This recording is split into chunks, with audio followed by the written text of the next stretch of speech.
across a wide geographic area. Don't miss out on the opportunity to amplify your message with iRadio. Partner or advertise with us today and make your voice heard across South Sudan.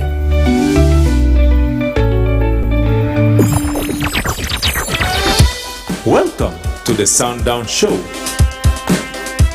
On this show, we bring you the movers and shakers of South Sudan and the world over. We engage in debates and discussions that unearth the stories behind the news. And we have our light moments too by chit-chatting about issues that affect our day-to-day life. Stay right here on the Sundown. Join in and be part of the show on iRadio, your eye on South Sudan. أهلا ومرحبا بكم في برنامج Sundown على iRadio. في البرنامج ده بنستضيف شخصيات بارزة ومؤثرة من جنوب السودان ومن حول العالم، وبنتحدث معاهم عن القضايا اللي بتهم بلدنا وبتأثر على حياتنا. كمان بنتطرق في القصص خلف الأخبار وبنتبادل الأحاديث الخفيفة عن حياتنا اليومية. شاركونا، كونوا جزء من البرنامج فقط على iRadio، عينك على جنوب السودان. Hello and welcome to the Sundown Show on iRadio with me, Madrama James. We begin this special discussion by focusing on the Embassy of the Federal Republic of Germany in Juba, which has granted $24,415 to iMedi to restore iRadio's repeaters in Torit Bor and Malakal. These support comes as media outlets in South Sudan face financial challenges.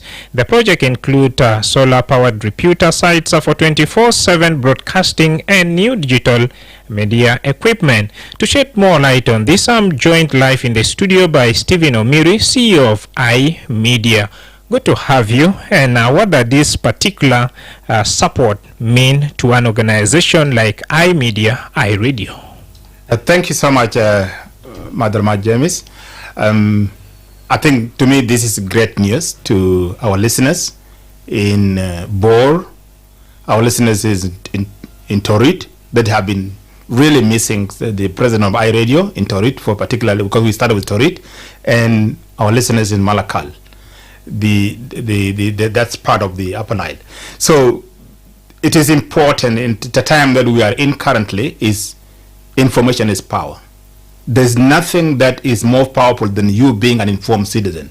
And when you are an informed citizen, you will be able to make informed decisions that are based on evidence, not just rumors, not what you hear from others. It's information that is very.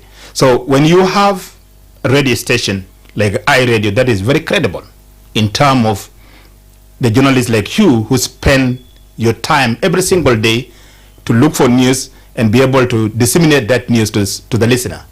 So that is very important in those areas. So the assistance that comes from the German embassy, has been very, very supportive. This is the second time that we are receiving funding for that particular purpose from Germany. In 2024, we got funding from German embassy to restore our repeaters in Yambio. As we speak now, a listener is listening in Yambio, courtesy of the financial support of the German embassy. We have a listener who is listening now today. That was made possible through financial support from German embassy. Very soon, a listener in Torit will be able to listen and participate as a citizen of South Sudan, to be able to participate on this radio station because German embassy has made that possible. The same thing to Bor. You know Bor is a city that is very vibrant, and you need those intellectual discussion that is coming up. People in Bor will be able to participate. People in Malakal, who most people came from the northern part because of the conflict in Sudan, will have access to iRadio. So that is a very critical support, and we are grateful to the German government and the people of Germany for their support. All right. iMedia and the embassy finalized the paperwork today. And what next? Yes, this afternoon we signed the agreement with the ambassador. He's a new ambassador, but he has been also just came in, and the first time I met with him, he was very supportive, and he said, send us the request and we'll be able to support you. The previous ambassador was also very supportive. So very soon, starting this week, our technical team will immediately begin to make sure that the site in Bor will be on air within 1 week. We don't have excuse anymore. Bor is accessible by road, Bor is accessible by air, so we do not have excuse that we should not be on air in Bor. So very soon we'll start with Bor. Immediately we are done with the Bor, we have other equipment that we want to get, and we'll have the Torit and Malakal. At the end, before Christmas, I expect that Bor, Malakal, and Torit are all functioning, and people are able to participate and be also participate with. We have regular callers who they have now become a family. In the morning, you see somebody calling in and greeting their own colleague. How is Majok doing? How is Mama Mary is doing? How is him doing in this area? Because they are one family and a family of iRadio and iMedia. So we'll need to get our family in those areas also. We'll be able to participate and engage in national discussion because our country require our collective effort. So that is what is going to happen in the short period of, or within a short few weeks. All right. This support comes at a time when media outlets in South Sudan are going through financial challenges. Now, with this support in place, what other assistance would embassies and other organization, media supporting organization, can also help as being the head of iMedia? We are at a very, very critical period for the media in industry entirely, especially independent media that are purely pro people, media houses that give people to participate without. So iRadio is one of them. So what we are doing currently is to continue to knock at the doors at people who are willing to support the work of journalists, because journalists are very critical members of society. That's why media is called the fourth estate. It's the post estate of the government. It's the post estate in any country, and they are important. So as we speak now, for the last 6 months, we were supported by the Netherlands Embassy, and that funding will end on the 30th of this month. That is another challenge for me, who is the head of this institution, another challenge for journalists who have been working as a volunteer. Now, people outside there do not understand the situation we go through. We are just like any citizen who have stayed for 1 year without salary. It's the same thing that journalists go through all the time. But what motivates you? If you are a citizen of this country, you have a role to play in your own capacity. It does not matter how small, how little you are contributing. And that is the same role that journalists are doing. So what, as a leader of this institution, my main goal is to continue to look for avenues that will be able to support media organization. And we continue to call for international community to support media industry, to support independent media like iRadio, like iMedia that support this organization, to continue to support the activities and support the journalists so they can also have a peace of mind, because the journalists also have their family, they have their needs. So that's what we are actually working, and we are calling for anybody who can support in any way to continue to support the media houses. Because in our country, if you go to other country, media houses some of them are doing business. In our country, it's not easy to do a business because you do not have a capital to begin with. Media houses do not get good advertisement because everybody is struggling in this country. And those who have their money, they'll want to enjoy their money in different places, not in the places of media houses. So that is the challenge we are going through, but we are not going to give up. We'll continue to make sure that we have that avenue to support the media houses. All right. Finally, what other central message would you like to share with the public now as we are coming to the end of this conversation? Our main goal is to ensure that iRadio is available in all corners of South Sudan, because that is the key radio station for the people of South Sudan. It was formerly called Sudan Radio Service. It's work in areas that are like South Sudan, that was really at the time that was the SPLM control areas. It work in areas like Darfur, Nuba Mountains. It work in areas that are purely that were marginalized. So our main goal is to continue to seek assistance, because we are not commercial. We don't make money, we don't make profit. It will continue to knock the door for people who are willing to help, to ensure that information is disseminated, because we are in an era of artificial intelligence, AI is going to destroy so many people. With a lot of rumors, with fake news, you need that radio station that you can rely. You need that radio station that you can log in and say, is it on iRadio? And is that correct? Because there's too much information that is floating everywhere on social media. A lot of disinformation, fake news that is actually causing more people to even be depressed, more people even to commit suicide because of misinformation. We need that radio station, and that radio is iRadio, and we want to continue to support iRadio. And for our callers, for the all citizens of South Sudan, let's remain hopeful. Let us continue to support our own products, which is iRadio. Call in, participate, contribute, and let us be able now to build our country together.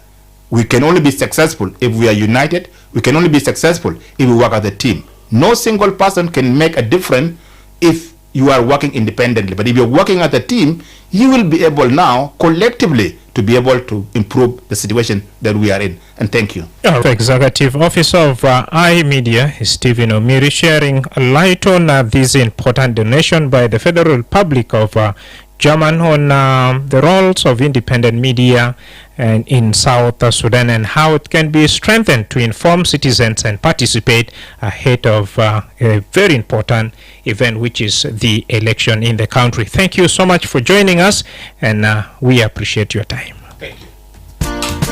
شكرا لكم مستمعين الكرام لصغة بتاعكم الكبير في آي راديو من حيث الأخبار والمعلومات.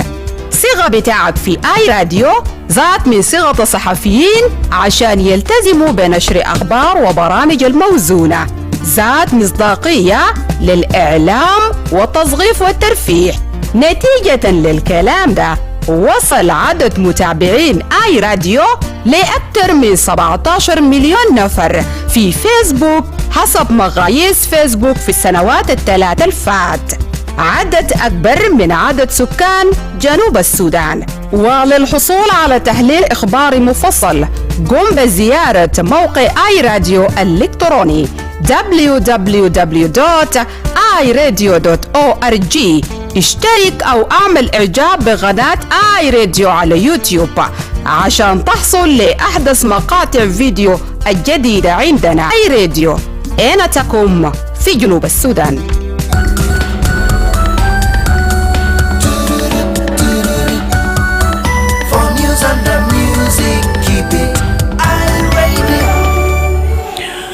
Welcome back from that break.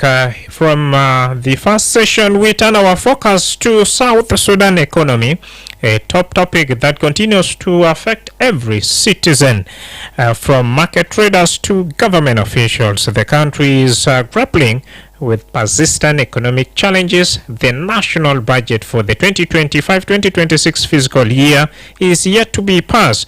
The banking system continues to experience liquidity shortages, and both civil servants and even members of parliament are struggling to access their salaries, with many banks reportedly allowing daily withdrawal of only 30,000 to 50,000 South Sudan pounds. Addition to this, questions continue to arise over the state of interbank payment and the government recent changes in the Ministry of Finance and Planning. To help us unpack these issues, I am joined live in the studio by Honorable Michael Ayuen, who is the chairperson of the Committee for Finance and Planning at the Transitional National Legislative Assembly.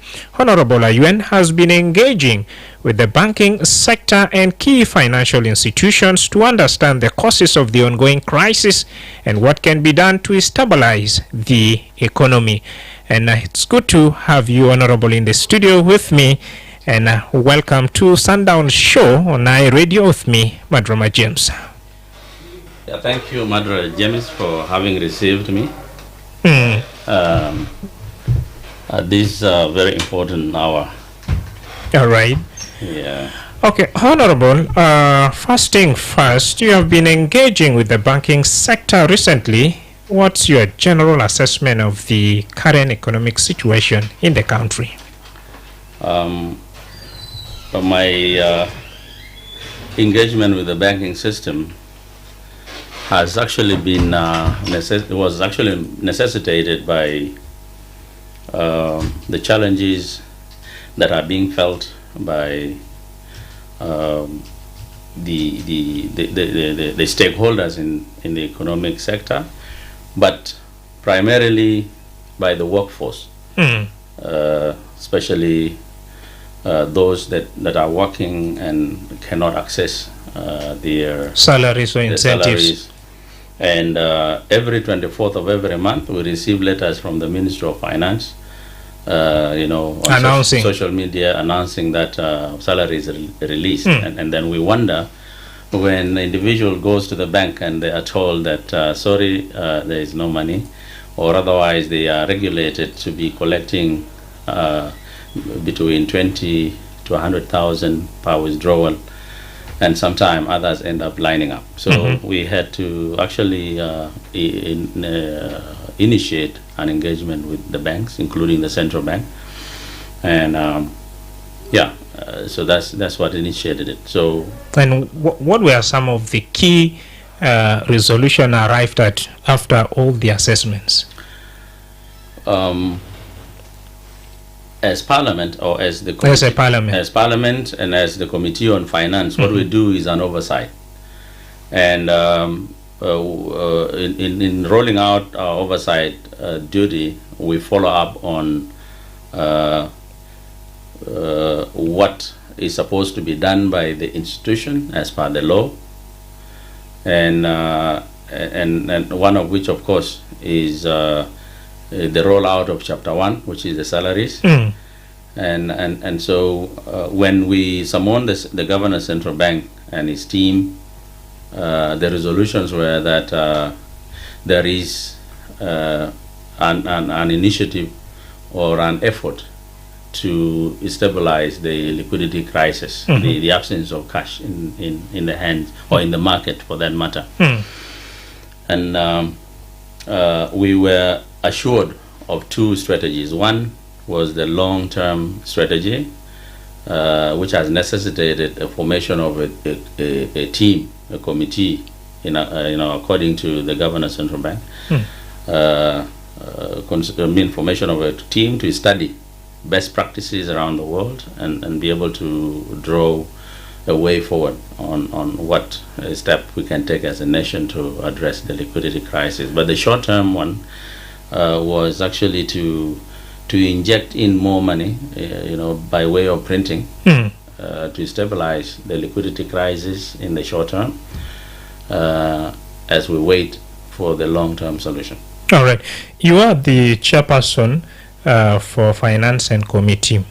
In the month of October, the South Sudan Revenue Authority announced a collection of 130 million SSP. But despite all these announcements, civil servants continue to face challenges in accessing their money. Now, what is the cause of liquidity crisis or shortages in the country? Well, as per the data that we have collected as Parliament, through the Committee on Finance, we discovered that the shortage of liquidity in the market was caused by deficit of trust between the bankers and the commercial banks, and then commercial bank and the central bank. The bankers complain that they can't access their cash after depositing. They don't get their cash for daily business transactions, but mainly the business sector. And the commercial banks also claim that they bank, of course they do bank with the central bank, and they claim that the central bank depleted their liquidity that they kept with the central bank. So this raises a question as to how did the central bank deplete the liquidity in the central bank. So commercial banks, and to them they are saying they are not trusting central bank because they keep their money with the central bank, and their money is exhausted. When they need it for business transactions, they don't get it. and so does the business sector and the public. So we have seen a clear line that must have attracted behavior by individuals to keep money in their own custodies as a result of deficit of trust. Honorable Ayuen, money is not eaten, but rather just a mode Yes. of transaction. But why do you think there's really an issue of trust between the bank and individuals that are supposed to also take their money to the bank as well? This is something that requires full-scale investigation that will involve audit. Maybe audit chamber can handle that, and and forensic investigation as well, so that we are able to trace what exactly went wrong at the central bank, because everyone is pointing their fingers at the central bank as where liquidity vanished. I remember there was a committee formed to investigate this, but at the end of the day, in my interactions with the citizens, some of these committees are so selective. Instead, they go to the houses of, let me say, less influential people, leaving out the real issues, leaving out those who have a lot of that money in their houses. Now, as a parliament, and the more especially the in charge of finance and committee, what are you people doing to address this issue? Well, formation of committees to investigate particular case is a prerequisite, or is a responsibility of the executive. And as far as I know, I'm not aware of a committee that is formed to investigate. And if it exists, then we as Parliament will wait until we are maybe finished with that report, if it is something within that requires the competence of the House of the Parliament. Now, from liquidity issue, let's move on to the national budget. Parliament is yet to pass the national budget for 2025-2026 fiscal year. What is delaying the Parliament from passing the budget? Well, Parliament does not pass budget that is not presented to the Parliament. Until now, as we speak, we have not yet received any budget from the executive. And Parliament is supposed to move a motion. To do what? Exactly, to find out why most of these budgets are not presented. Well, motions have been raised by members of Parliament. You are aware of that. You have been attending sessions, parliamentary sessions.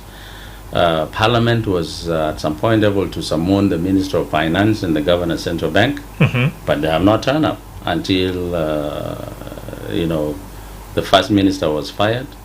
And then we were hopeful that maybe the recent minister that was appointed was going to find his way to the House and give us some answers, but unfortunately, or fortunately, he was again fired recently. So now we are waiting for the recent minister that took office yesterday.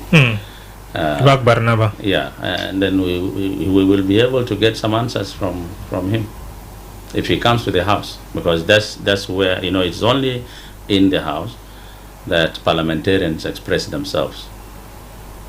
As a chairperson, what impact does the delay in passing the national budget have on service delivery and salary payment across government institutions? Well, delay of budget, what is a budget? A budget is actually a funding for specific items or specific cases that are laid out by the government institutions on behalf of the government to be addressed within 12 months. We call that fiscal year. Okay? And so in every fiscal year, problems are identified and they form items to be budgeted for. And then resource envelope is looked at by the Minister of Finance. How much would the Ministry of Finance be able to to accumulate from the oil proceeds and then the non-oil revenues put together. That forms the draft budget or the budget, and then the gap is called a deficit. So deficit is financed through borrowings and international grants, for that matter. And so the absence of a budget means absence of solution to the problems that are facing the people in a given country, including health problems, including security issues, including food insecurity, including, name it, roads network. So delaying the budget means not being ready to address pertinent issues that are facing the people of South Sudan. You just a few minutes ago said Parliament tried their best to raise a motion to summon ministers of finance, but some did not turn up. Now, recently, there have been leadership changes within that the Ministry of Finance. Do you see them as an opportunity for that reform, or just another reshuffle? Well, I cannot prematurely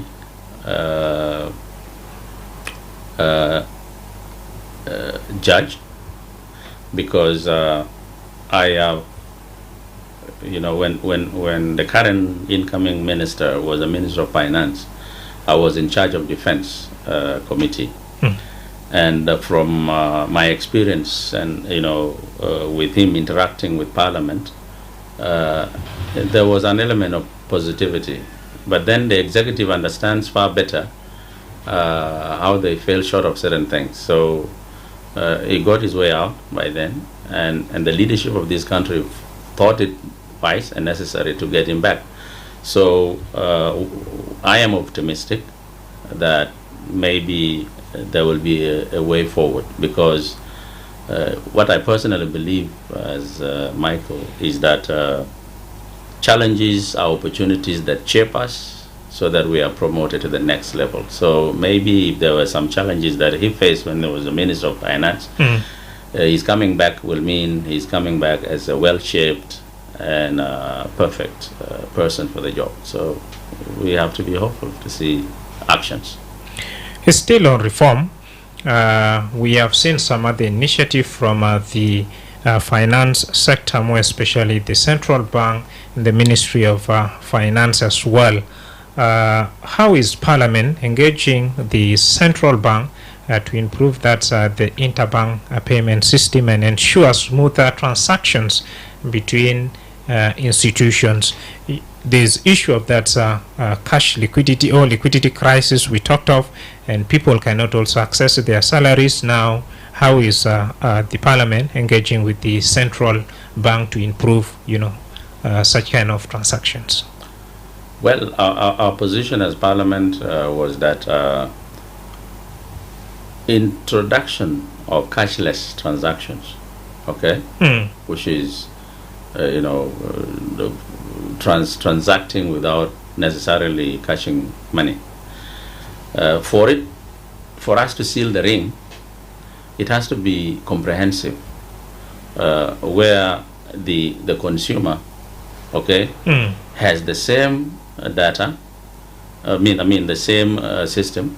Let me simplify. A consumer has a phone with a software called Momo, where maybe salaries or any other payments are sent to.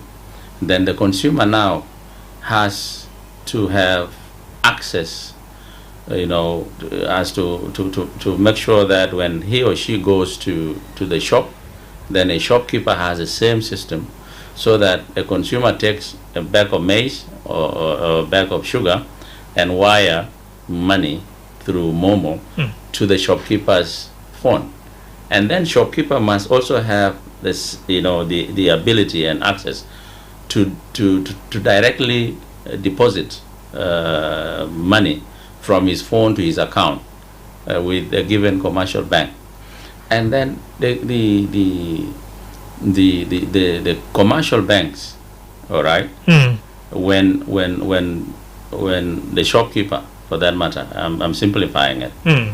Want to import more goods, say from Uganda or Kenya, then commercial bank and central bank must engage freely to avail letter of credit, we call it LC, all right, sent to that nation, the beneficiary nation, so that a shopkeeper is able to go to a given factory and access the goods of his choice or her choice to import to South Sudan. And by the time these goods are declared at the point of entry, then the LC is reconciled. The reconciliation is done by the central bank of the other country and our central bank.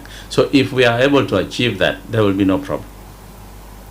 Honorable Ayuen, talking about that reconciliation, even members of parliament, MPs, reportedly unable to withdraw their money. Now, in this situation, how sustainable is this situation for that public servants and private sector? There's no reconciliation at the end of the day. No, right now, what I explained was our position when we summoned the governor central bank.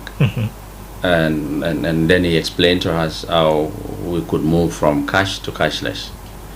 And then we had to explain to him what I call sealing a ring, okay?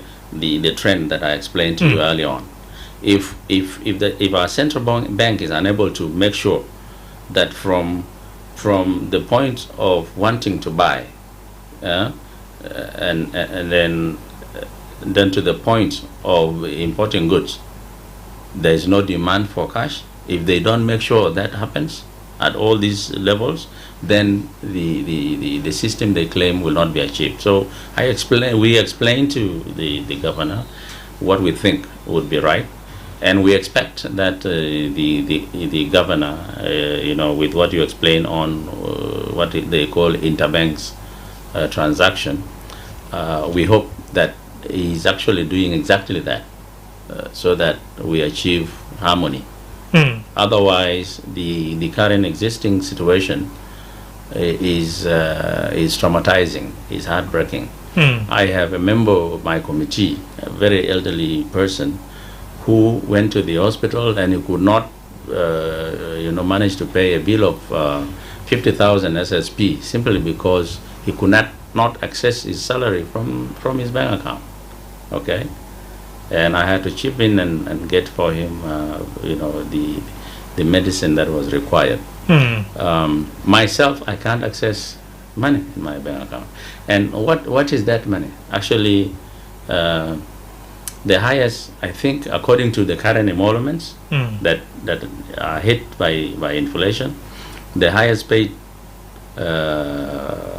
politician in the country or civil servant are the members of parliament. Because how much is our salary? Our salary is 800 SSP, 800,000 SSP.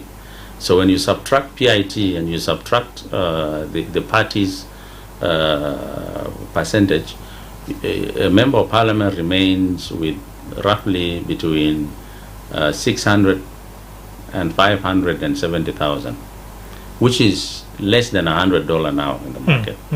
So that is already a problem. So if you cannot access less than $100, okay, as the highest paid individual in the country, which is a member of parliament, what about the rest? All right, those like a foot soldier, men and women in uniform that are paid literally less than 20,000, okay, SSP. What do you expect of them? The good news is that a little liquidity that comes, men and women in uniform are prioritized, are given the little cash that comes. But what about these other civil servants that are also paid below 50,000 SSP per month, and they cannot access their salaries from their account? It is heartbreaking.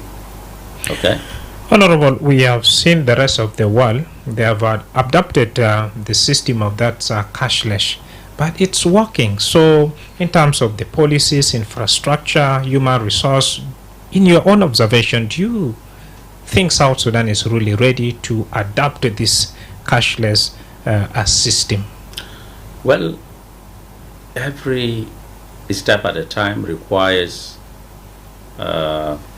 requires a decision. And once you have decided that this is the way I'll take, you have to work for it diligently and maximally to achieve it. There's nothing difficult if we are not lazy to make things work. There's nothing difficult if we are not handling issues of our nation with what I call I don't care attitude. Okay? So what is required of us is to, once we are given opportunity to serve our public in public offices, all we have to put in mind is that I am here to make sure that I make it better for the people of South Sudan. And then doing so, you will see yourself in the picture. But if you prioritize yourself as an individual, then you leave out the people of South Sudan. And in the end, you partake of the same suffering. So it is possible that we can go cashless, but we have to go cashless in a very organized manner. There must be proper policies in place. There must be proper follow-up, and there must be, people of South Sudan at heart that whatever you are doing it for them. Now, despite all these challenges, what are some of the practical measures that needs to be taken, or you'd recommend the key stakeholders to adapt and change the issue of that liquidity crisis in the country? Well, yes, going cashless is one way to settle this. But if you don't do it comprehensively, it is a top priority actually to go cashless. Okay, to stabilize that. But still, what about people at the grassroots, at the peripheries, that do not have even phones? How can they transact? This is a question. So there must be comprehensive approach, to handling whatever attempt to stabilize this. Another... In less than 1 minute, what is that comprehensive approach? Comprehensive approach is what I explained earlier on. To be consistent from the consumer to the seller, from the seller to the banking system, including the central bank, and to the import level, where people go and buy goods from outside. So that trend must be very clear, and there must be practical measures in place to guide that happen. Then we will have no problem, because what affects us is when the flow of importing goods, okay, and then selling goods to the consumer and backward. Once that trend is broken, that chain is broken, then we get crisis, and that's why we have the crisis, because there is demand. Another way is to embark on local production.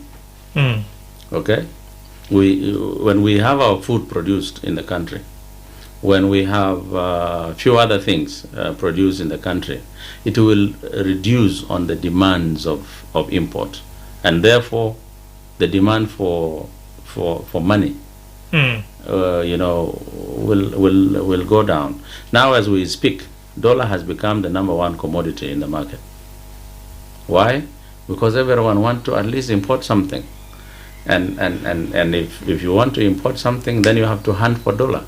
And if you have to hunt for dollar, you have to have these big notes, 1,000 and 500, because these are the notes that people with dollars like.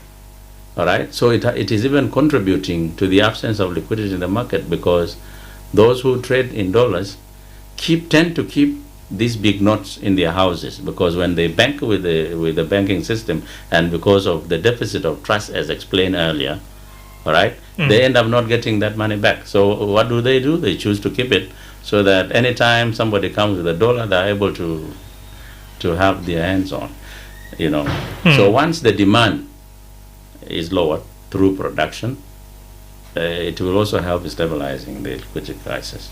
All right, very quick one. We learned that what also caused to the liquidity crisis in the country, that some of the SSP transferred from South Sudan to Darfur region, and that message is coming in from the parliament. What other overview or side have your leadership taken to either investigate this or talked about it? Well, it's coming from Parliament. I have no comment because I have never said, or my committee has never said that that is the truth. We heard it. We heard it from the central bank as a way of explanation that it is perceived, all right, that there is a possibility that SSP has found its way to the Sudan. Okay, the bordering states of the Sudan to the northern part of South Sudan. That possibility is in place. How this money went, I have no idea. But according to ESAs, all right, it is believed that dollar is way cheaper in the Sudan than in South Sudan. So people come with their dollars from the Sudan. They come, they buy these big notes.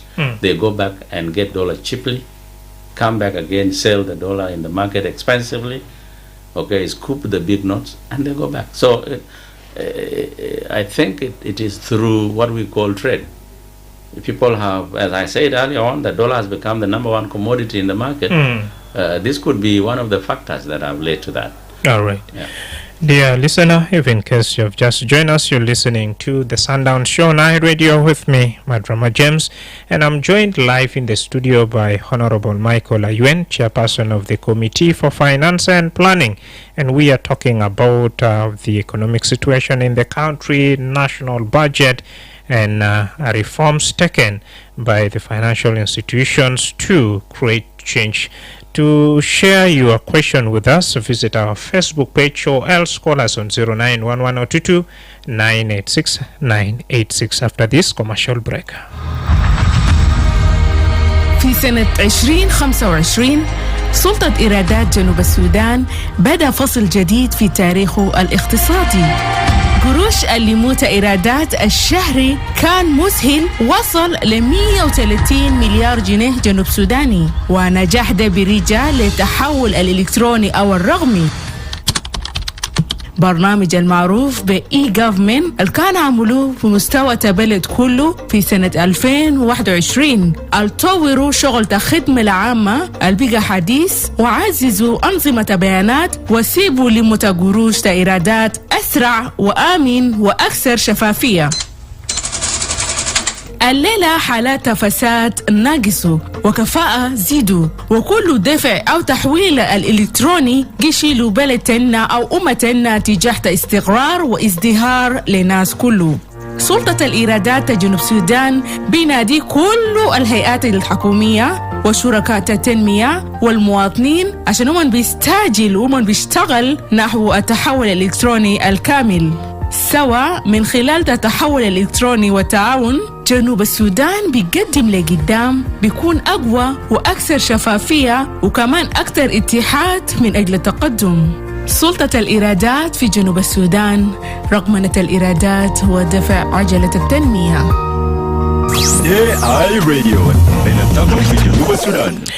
Welcome back from the commercial break. It's time now for you to ask Honorable Michael Ayuen in the studio. Hi, Radio. Yes, Radio. How are you? Hi, Radio. Yes, hi, Radio. Yes, tell us your name and where you're calling from. We are connecting with you, and I'm calling from Awil. And how is Awil? Awil is so fine, no complaint. What's your question to Honorable?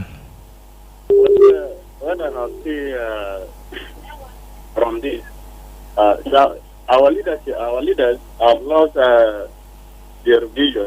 Why are you saying so? Beyond the citizens of South Sudan, because citizens are working alone and leaders are working alone. They don't care. They don't care for the citizens, because you imagine how much citizens of South Sudan is spent without ending their salaries. So what's your question to Honorable?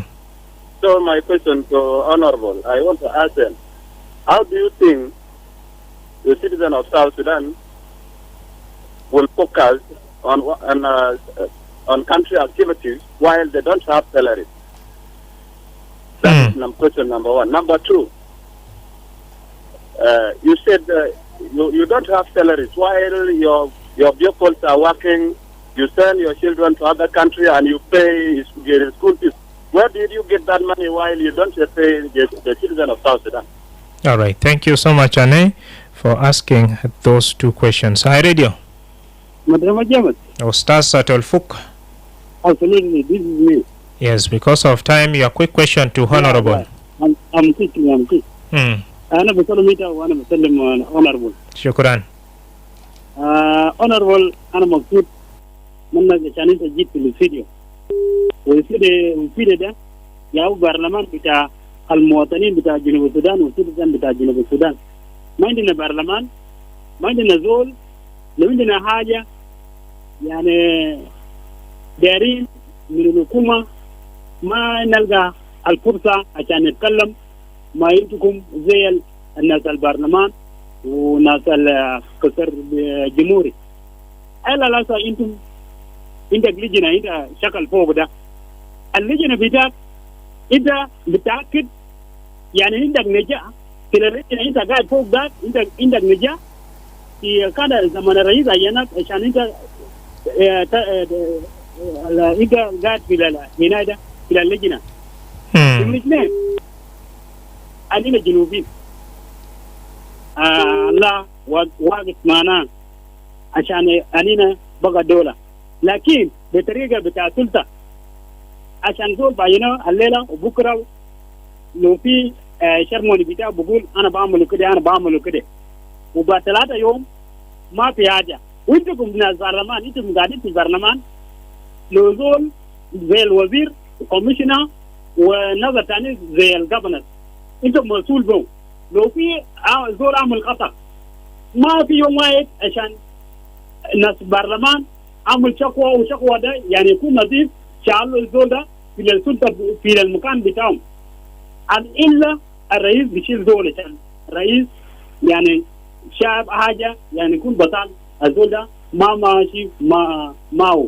انتم من البرلمان معلوم انتم تلقى هنا زي الناس الدولة الثانيين ما زي الجنوبيين وما زي هنا سيستم بتاع جنوب السودان. شكرا. بتاعكم وين هسه؟ شكرا جزيلا. قاعدين في البرلمان تمسك القروش بتاعكم لكن شغل بتاعكم وين الشغل بتاعكم؟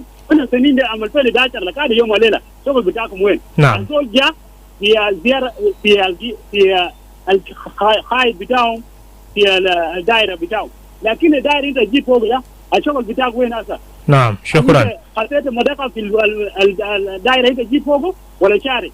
نعم شكرا جزيلا. شكرا ده أستاذ أتولفوك أين في جوبا راديو. نعم ارجع في 0912 الناس البطال دائما قاعد بعمل مشاكل اللي الرئيس يبي يشيله لكن someone will impeachment ماتلا من برلمان ونمرة 2 من هينو Honorable Michael Ayuen ka chairperson bita finance wa planning achievement bito Shuno High Radio. Yes. Good evening, Joseph. How are you? My brother, I want to ask Honorable for South Sudan Constitution say the budget, fiscal year budget, is began from July, 1st July to 30th June. It's now in November 2025. The budget is supposed to be closed from June 20 to 30th 2025. Are people operating out of constitution right now, or the constitution is being amended? That is one. Second, there is a country that there is economic council and economic advisor to the president who are always giving a recommendation to the president. And also the parliament is oversized. Is always advised leadership not to act out of constitution. Where are we today as South Sudan? All right. We think the parliament is kept quiet, and this thing they happen, changing ministers in short time, and the policy of the government is telling people that minister can do 4 to 5 budgets, and the accountability should be after that minister. Thank you. Thank you. Let's give chance to 2 more lucky callers and then give the opportunity to Honorable Michael Ayuen to answer some of your questions. Second last caller, I read you. Good evening. Good evening. Madrama. Yes, sir.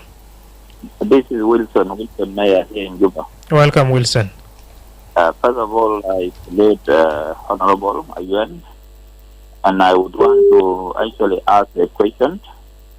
The question concerned with the difficulty of cash in all the commercial banks in Juba and other part of the country. Assuming, brother, MPN is also helping us on how to actually remove our money through what? Through MPN Momo. Momo, yes. Yes. And now the issue, Honorable, is these difficulties. Especially I have my money, my Momo account. If I go to the shop, the shopkeeper will tell me that we don't have that line for Momo and all this.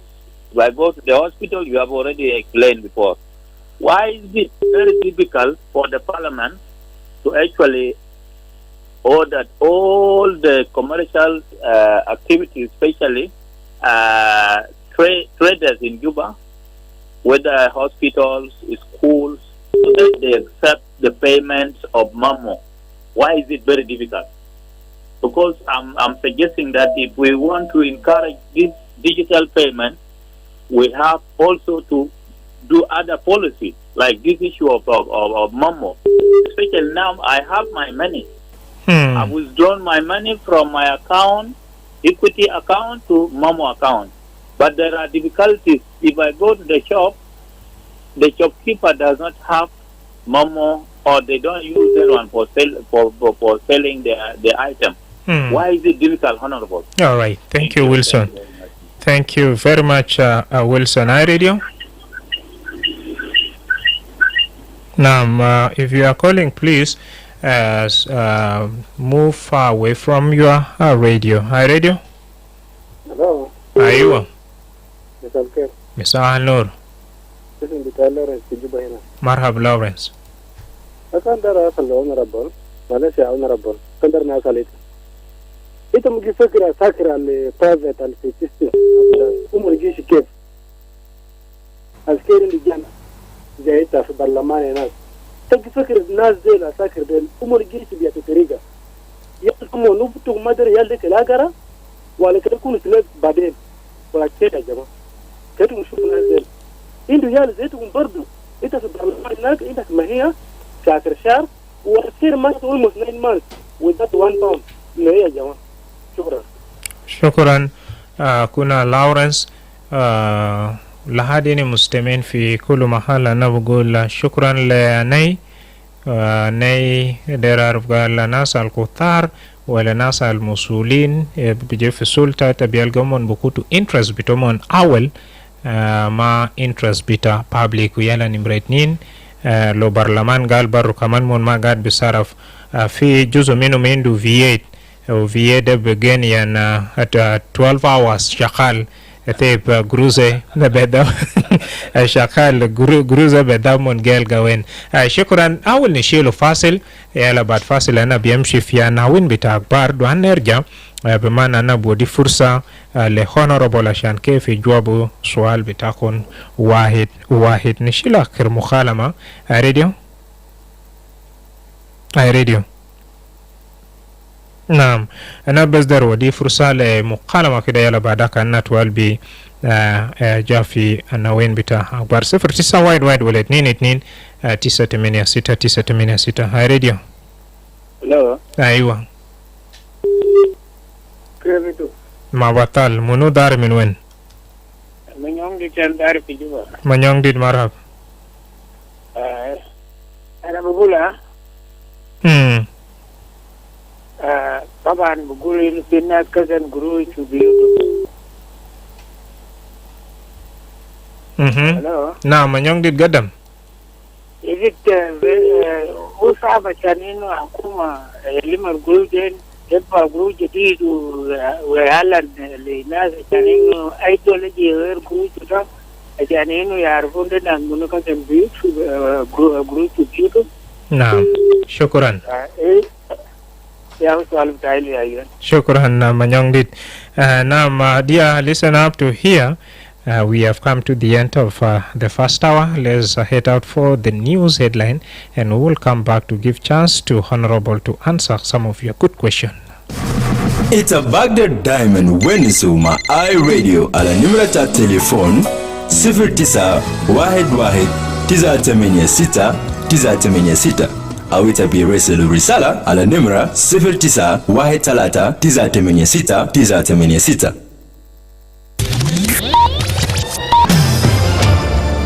This is iRadio. The iRadio. Your eye on South Sudan.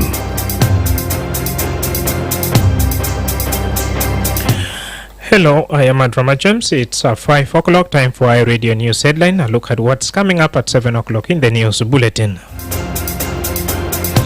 The Ministry of Water Resources and Irrigation has announced plan to establish the South Sudan National Water Institute to train professionals and promote innovation in water management.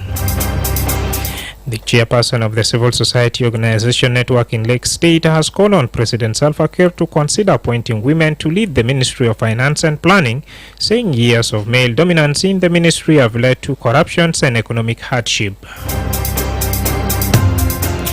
And elsewhere, explosions have been heard near the Sudanese capital Khartoum a day after the paramilitary Rapid Support Forces RSF said it would agree to humanitarian ceasefire. Tune in for these stories and more coming to you in our 7 o'clock bulletin. And now here is Obacho Kuch with Arabic News Headline. I am Madrama James. Thanks for listening.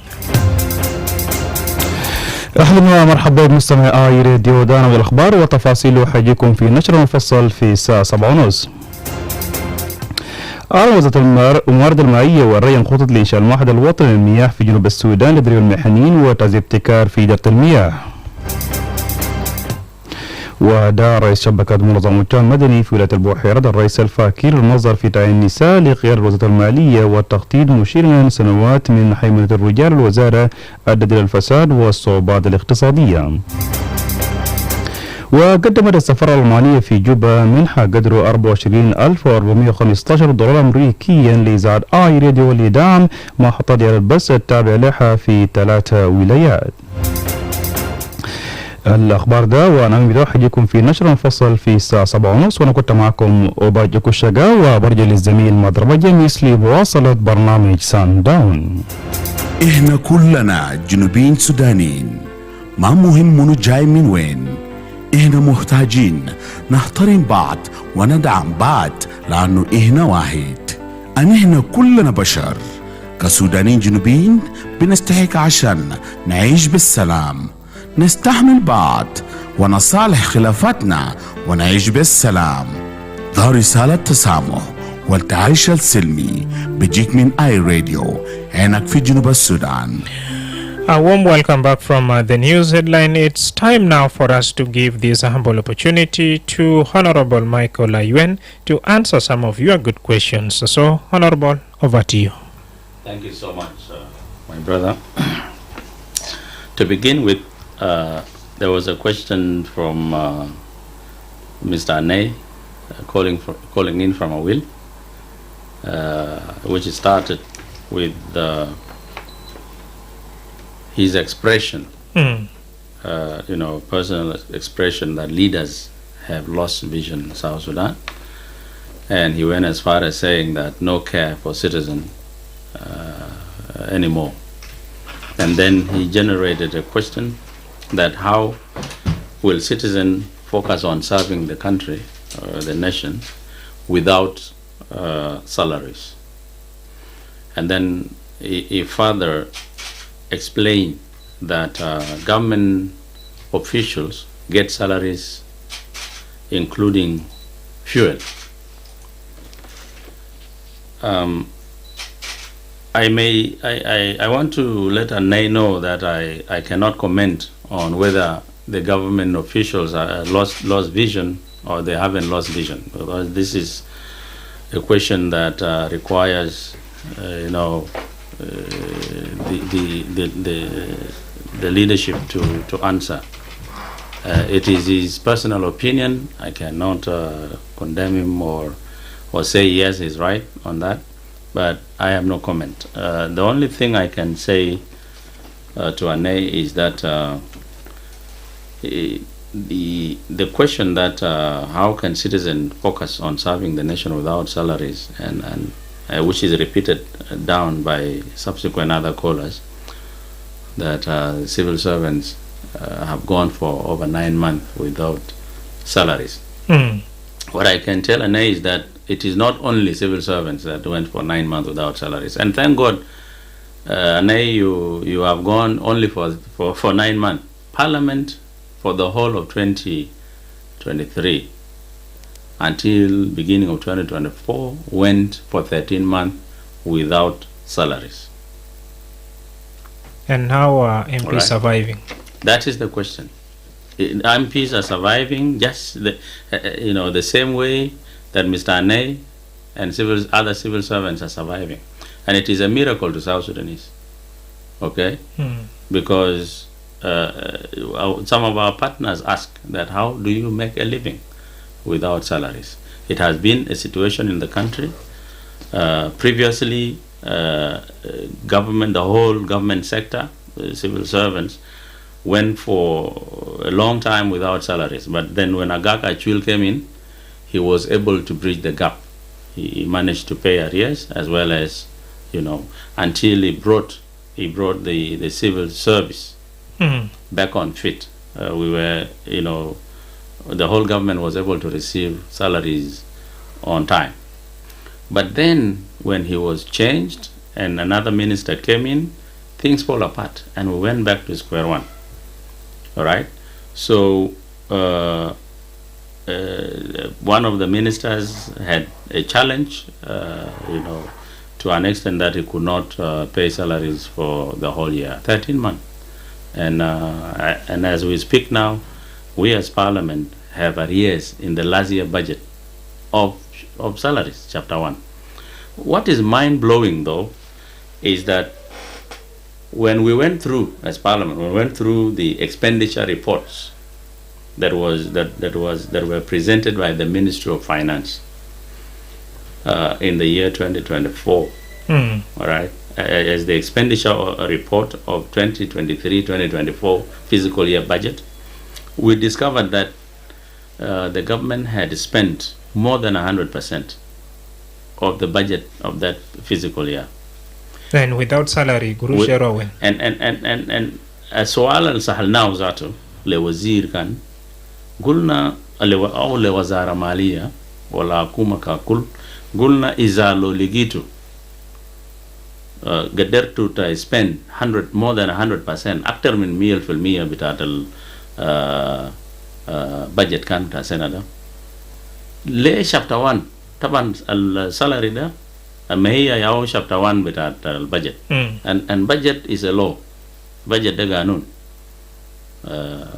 فسهلنا منه قدرتوا توصل للأكثر من 100% expenditure كيف من دون المية ما قدر يجاوبه قلنا ها كلام ده أصل كيف قال أيوة في أوضاع الطائر البيجي including insecurity وحاجات بالشكل ده unforeseen circumstances that occurs.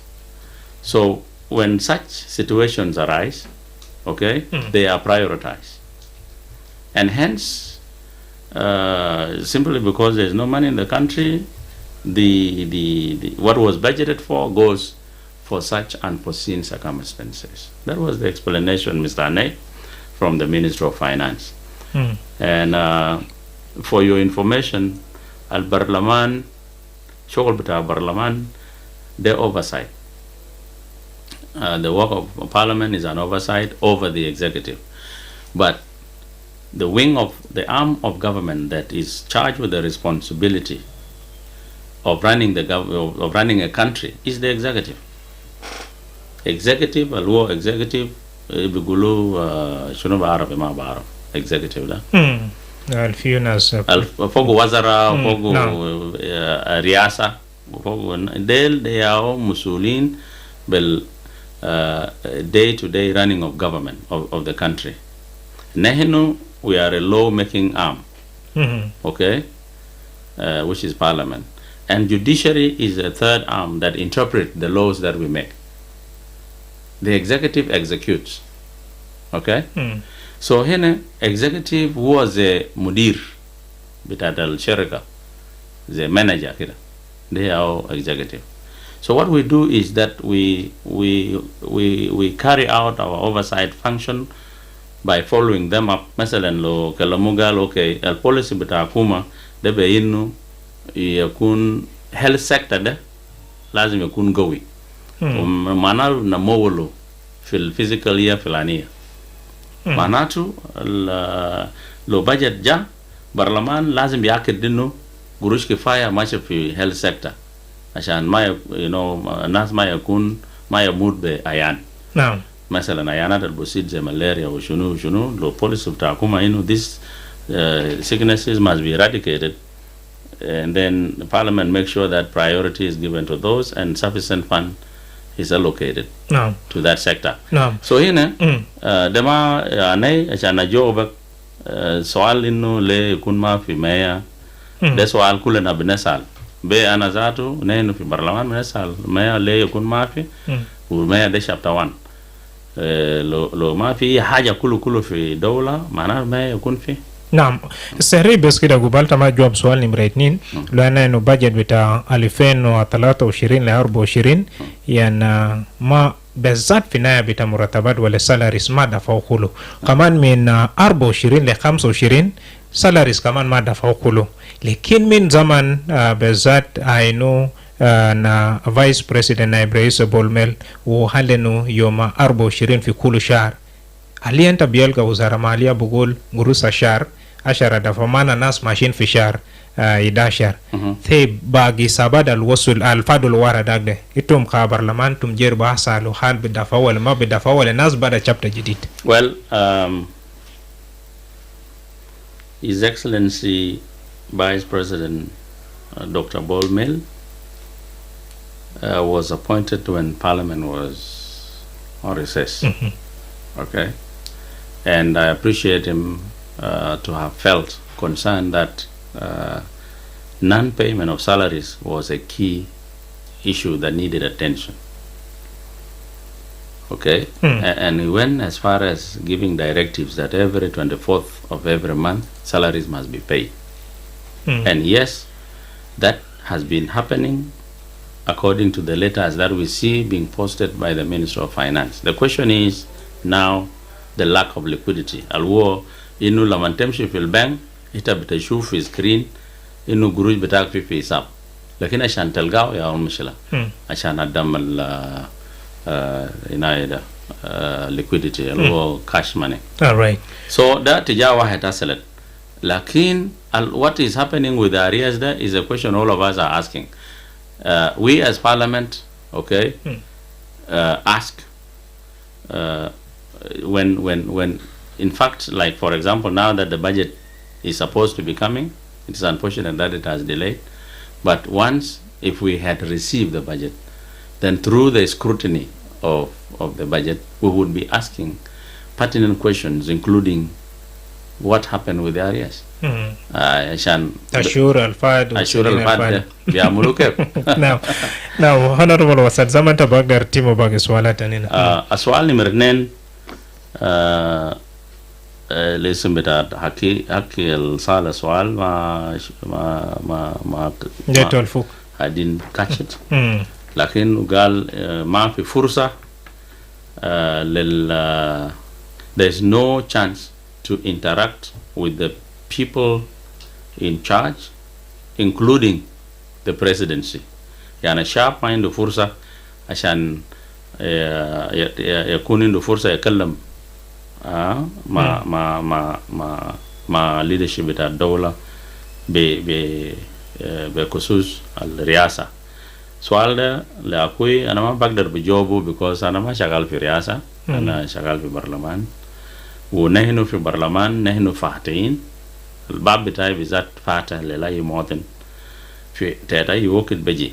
نعم. لكن في رئاسة مثلا المكتب رئيس ومكاتب بتاع النواب والمكاتب بتاع الوزراء التانيين أنا ما بعرف شنو قاعد يصل هناك، عشان إذا لو في حاجة حكومية اللي بوديني في مكاتب ديل أنا قاعد بمشي هناك وأنا بمشي عادي. لكن القاعد يصل مثلا للشعب ده تو شعب يا بسال يا جماعة زي ما أنت تكلمنا يا جماعة نحن ما قادرين نلقى فرصة نتكلم كده، نحن نتكلم بواسط ياتو، لكن في طرق ممكن الشعب بكلم نعم لحكومة. نعم. الطريقة الوحيد ده بيكون واسط العضو البرلماني الممثلكم انتوا في دائرة بتاعكم. لو عندك كلام توصلوا واسط الزول زي ده. نعم. جوزيف بقول طبعا في South Sudan هو كمان member بتاع East Africa وباقي countries زي ناس يوغندا كينيا شنو ديل كلاس مو عنده budget بتوعهم لا دي اسا South Sudan لسه ما عنده fiscal budget بتاع 2025 2026 وكما ديجو operate يعني بكيف بياتو budget ذاته. والله ده سؤال ذاته نحن قاعدين نسأل because البادجت مثلا budget process is supposed to begin late يكون in April. Okay, by April البادجت process لازم بدأ ب finance bill و budget draft.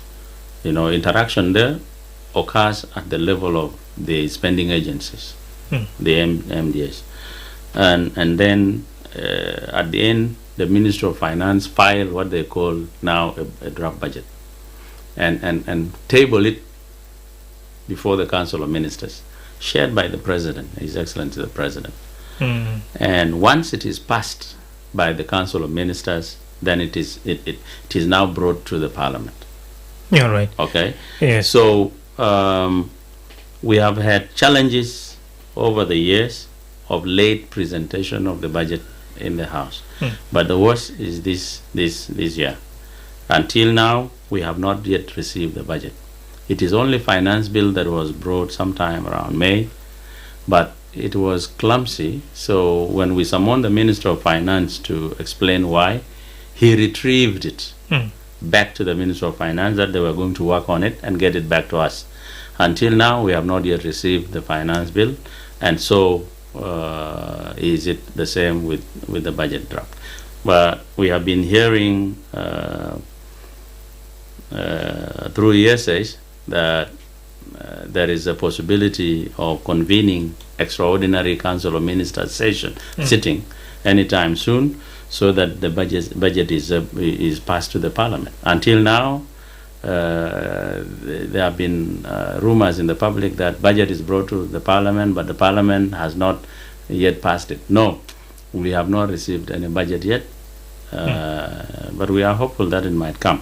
Okay. Delayment of the budget cripples performance of the government. How is the government operating? To answer the pertinent question, how is it operating? I don't know. All right. Now, Lawrence is saying, are you people really seeing, more especially the MPs, seeing the suffering of the citizens? For instance, Asakir. We're actually not seeing it. We are experiencing it. Not only seeing it, we are living it. Nehinu gad neshor betab betat Asakir, betab betat al-shab. Because nehnu shab, unehnu zado Asakir, nehnu ashin ma Asakir del Asakir yalna, وابوادنا ومادنا ذاته. فهنا نحن بنعرف في budget بتاع 2023 2024 قدرنا نعمل adjustment في wages بتاع عساكر. في زمن ده أنا كنت رئيس لجنة دفاع. Alright, I was a chairperson of the committee on defense and veteran affairs, and I and my team managed to lobby the whole Parliament so that the wages of a foot soldier, the wages of men and women in uniform are adjusted. Ana kan beguli ya jamaa kede askeri lo belga 2500 fi shahr ma bibiwe haja kalin nahnu nazidu shoya لمرحلة مثلا عسكري ممكن بقدر ببيو 15 كيلو بتاع دقيق ويكون في حاجة متوفر بتاع البانادول بتاع بانادول بس عشان لو جانا بتاعه لقوا وجاراس يقدر يديله بانادول so ده كان يعني جرابل بتاعنا مع executive وزارة مالية وكده عشان لازم يتم زيادات في المياه بتاعت العساكر وزيادات الجات تم كان بسيط جدا رئيس كان ودي قرار انه يكون في 100% زيادات وال100% كان برفع من 2500 ل 10000 لجندي لكن قلنا لا ده 10000 ده ما ممكن يبيو دقيق كيلو واحد وبانادول إذا لو جانا عنده وجراس so ده أساكر طبعا ياو بنوم بكلينا ننوم مرتاحين عشان هم بكون سهرين الليل كله هم ياو بيامي الودود برانا بتاعت الدولة هم ياو بيامي المواطن في القريات فعشان عسكري يقدر يتم شغله ده لازم يكون ما عنده أفكار إنه ياكي جناي جعان في البيت ياكي جناي عنده ملاريا ما قادر يلقى بانادول so نحن عندنا شعور ده لكن الظروف الطاير في البلد إنه قروش ما في دي المشكلة السؤال إنه كيف نقوم من المرحلة بتاعت قروش ما في وفهم ده ونقول لا عشان نقدر نقبل إنه قروش ما في ده كده كلنا إنه نقوم من بدل نقبل الكلام ده ونرى إنه قروش فيه ونقدر نفتش قروش ده ذاته فيه وين عشان نوفره للدولة وأي مواطن يكون مرتاح. Honorable Ayuen, because of time, I would like to give you 1 minute to share your final remarks as we are coming to the end of our conversation. Thank you so much. شعب جنوب السودان طبعا ده شعب عظيم شعب ما بتاع رزاج شعب قادر عشان يروق أصابه حتى في تعب ما بننغنغ نحن أنا بقول رسالة بتاعي لكم ده إنه أنينا كناس leadership أنا بتمنى إنه leadership بتاعت البلد عنده قلب بتاعهم عليكم وقاعد عمل معاولات عشان كيف يلقى الناس اللي بيكون عنده أفكار اللي بقدر بتطوروا كل طرق عشان يقدر يكتوا الاقتصاد بتاع البلد في كورينو ويخلي مواطن يلقى فرصة عشان يكون مرتاح في بلده بواسطة توفير بتاعت أمن وعشان مواطن يقدر يخرج أكل بتاعه براو يربى قدادة بتاعه يربى بقر بتاعه من دون مشاكل كده ده ياو الطريقة الوحيدة إنه إذا لو في